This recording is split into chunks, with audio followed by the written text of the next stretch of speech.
You're new to the House of Representatives, but you have a long history in Florida politics. I was hoping you'd join us today so you could unpack that, talk about that a bit.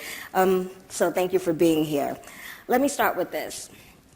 The president's home state is at the center of the universe right now in terms of politics. Congressman Donalds is already in the fight or running for governor, but I can't help but notice Matt Gaetz constantly posting about potential threats coming from Casey DeSantis. What do you make of that? Like, is the governor's race going to be like a messy turf war? Well, as a Republican, I hope not. But the good news is I think that Byron Donalds has really solidified a lot of the base. Of course, he has the support of the president. I think he's in a fantastic position to win not only the nomination, but the governor's race. As you know, we were once a purple state. We are now, without doubt, a true red state. Ron DeSantis won by approximately 19 points. The president won by 13 points. We feel very confident whoever the nominees would win, but I think Byron has really solidified a lot of the former donors of Ron DeSantis in his quest for the governorship, and I think he'll be in a strong position. We'll have to see how Casey DeSantis decides to run or not. Should she not run, I think Byron has a pretty clear shot at the nomination, and we have no idea who the Democrat might be, considering their bench is greatly diminished in the last few years. I've spoken to you about Florida in the past. You lauded the current governor, DeSantis. Does his wife have a chance? No, without doubt. Anyone who's met Casey DeSantis knows that she is a very capable person. She's also a cancer survivor, a mother, just a great individual, and actually really has a great grasp of policy as well. But I think what Byron Donalds has done is he has not only supported the president, but been very accurate in describing what we need to turn this economy in the right direction. He's a fellow member of the Financial Services Committee, and if you actually spend any time with him, you'll see he's very capable on the issues. I think he has kind of galvanized the support he needs to become the next governor. But let's not forget, Ron DeSantis has done a remarkable job as governor, not just through the COVID situation, but growing the Florida economy. And remember, when he was elected governor back in 2018, there were 400,000 more registered Democrats. Today, there are 1.2 million more registered Republicans. $1.6 million person swing in just a few short years. And it shows that great policy makes great politics. Oh, big accolades for DeSantis. So I can't tell who you're going to back. Is it going to be Donalds? Or I serve with Byron Donalds on the Financial Services Committee, and he's a great friend. Let's leave it at that. Okay. And pulling back a bit, what should investors and observers unfamiliar with the ways of Florida politics know about how the state really works? Well, the state, what we have really prided ourselves on, and those who don't know, of course, Republicans have now dominated Florida politics, but historically we've been what we call a center-right state. Going back to Eisenhower, Eisenhower won as a Republican in Florida, though it was a blue state, so to speak, back in the 50s. For that matter, John F. Kennedy lost to Nixon in 1960, to give you an idea of where Florida voters are. What has really happened in the last 20 years, and in case you haven't known, I wrote the book on it.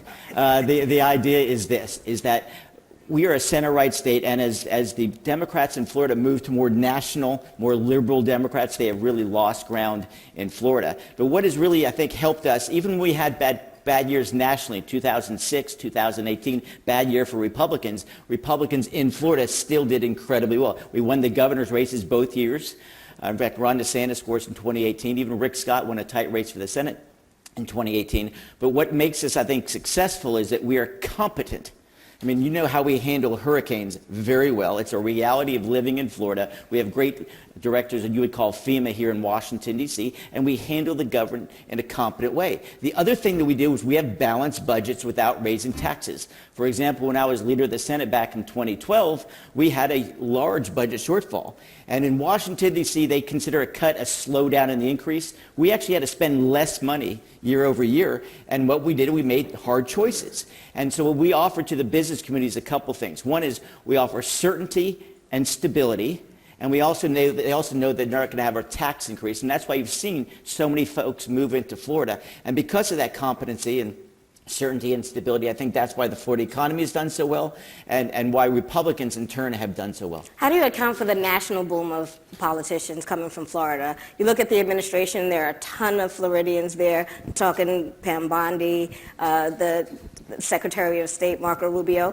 Who's pulling those? Who's doing that? Is it Susie Wiles, the Chief of Staff, who's also a Floridian? Well, as a Floridian, I like to say they look to excellent leaders. and they find excellent results. But look at Pam Bondi as Attorney General. Marco Rubio, by the way, I think he's done a phenomenal job as Secretary of State already. He's handled some very unique situations right away. He's got his hands full, of course, with Ukraine, let alone Russia right now. He's got his hands full with some other parts of the world. Now we have this crisis, unfortunately, with India and Pakistan. He's got a lot on his plate, but he is one of the best communicators in the world if you spent time with him. But I think, again, as I mentioned, why Pam, why Marco? For that matter, we have the Chief of Staff, Susie Wiles. The President is now from Florida. I mean, it is one where he has seen in his own backyard, the President, that these folks know how to handle situations.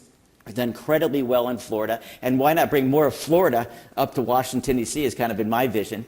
And I have the honor of chairing the Space Committee, and we are very much committed to making sure that we are space dominant once again as we face these challenges from the Chinese. But it's going to be a rough tussle, because what the President is attempting to do, and we had a great conversation about last night at dinner, is he's trying to transform this economy from being government-centered to being a more capitalistic economy in some ways, and also what we would consider level playing field. Well, while we're there, let's get into some policy, specifically digital assets. You're on the Financial Services Committee. As states explore including digital assets in their pension fund portfolios, Florida's considering it. I just saw legislation the other day about it to allow Bitcoin and other digital investments. What considerations related to long-term risks should they be aware of? Well, first, what we need to do, unfortunately, the Gensler regime was not too successful the last 4 years. And we need to offer certainty and stability to that new emerging crypto or blockchain market that we're all talking about in the Financial Services Committee. Right now, because we've not offered stability, they're going to places like UAE, Singapore, for that matter, El Salvador. I mean, we have to offer them certainty and stability to know which regulatory body they're serving under. It's the CFTC, it's the SEC. What is the situation?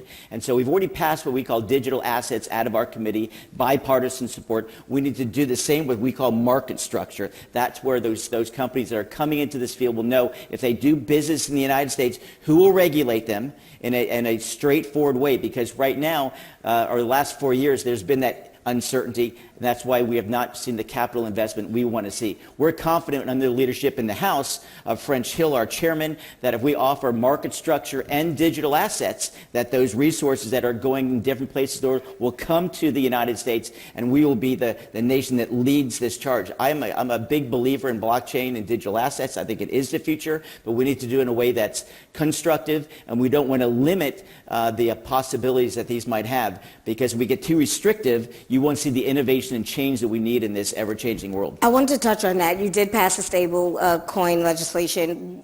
Will the House wait to schedule a floor vote on market structure like Coinbase has been pushing you guys, or are you willing to put the stablecoin bill on the floor before that? Again, I'll just give you my take. I can't speak for others, but I think that the key is they have to go hand in hand. If you have the digital assets bill, which is a fabulous bill, and again, bipartisan support, but the only way to really make that mesh together is have the market structure bill with it, so those companies, the big and small alike, will know exactly what the rules are and aren't, and how they can operate best in the United States. And so I would like to see those two be married up before it goes to the floor. I think that's the best way to do it. Obviously, I'd like to see the House version, but that is something that I know they're communicating about right now. But again, certainty and stability is what built Florida to find the success. I think the same thing needs to be hold true with digital assets and market structure. If we do that, I think that the capital will flood into the United States, just like we've seen in the last few months, trillions of dollars come into the United States, because they know that the regulatory environment and the tax environment, once we settle the bill, will be more stable, and I think that that's what people are looking for around the world. So it sounds like you want to wait. I want to wait, but I want to make sure they're in line, because, again, one without the other won't be the marriage that I think we need. You talked about space.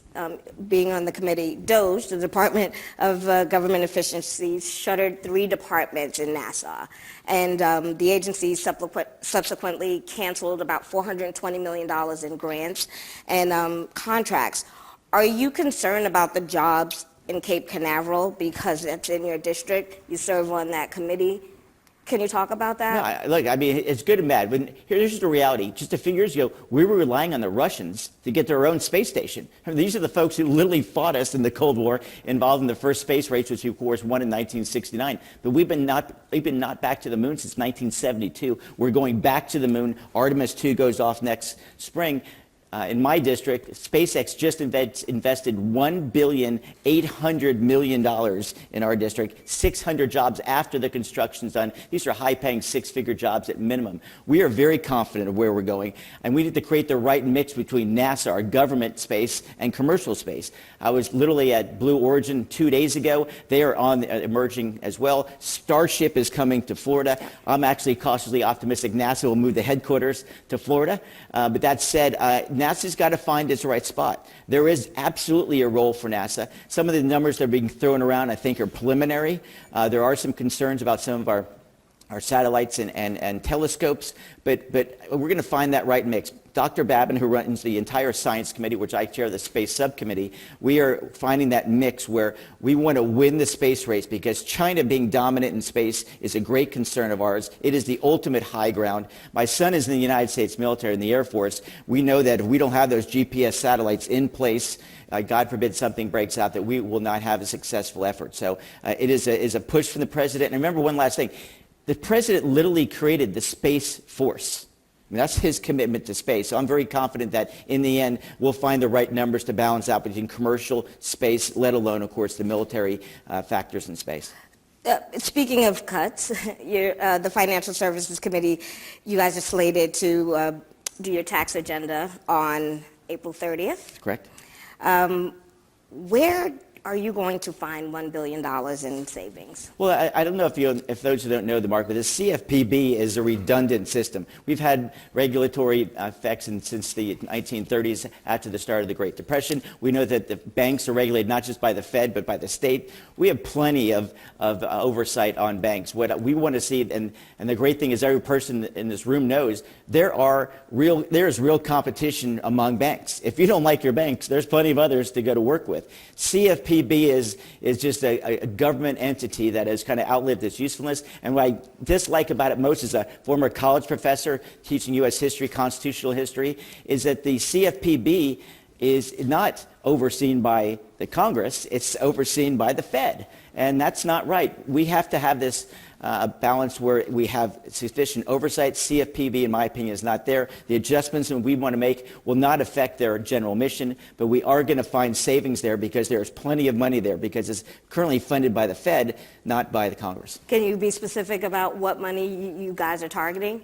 Yeah, I think what we're going to look at is that at this point, we want to make it where it's approximately $1 billion, it might even be more in the end, where the CFPB is getting so much money from the Fed, we want to reduce that percentage from roughly now it's about 12% down to 5%, and that will bring that $1 billion in savings. But we all recognize that the real savings is going to be from Medicaid and other programs where you want to make it where you want to, in Medicaid, look, there are vulnerable people out there who are disabled and who are in nursing homes. That is the mission of Medicaid, let alone pregnant women. But what we don't want to see people on Medicaid are people who are illegal aliens, people who don't truly qualify. I mean, like anything else, you have a means test for any government program. That's just common sense. And if you're an able-bodied person, you need to be into the workforce because that's how we save Medicaid.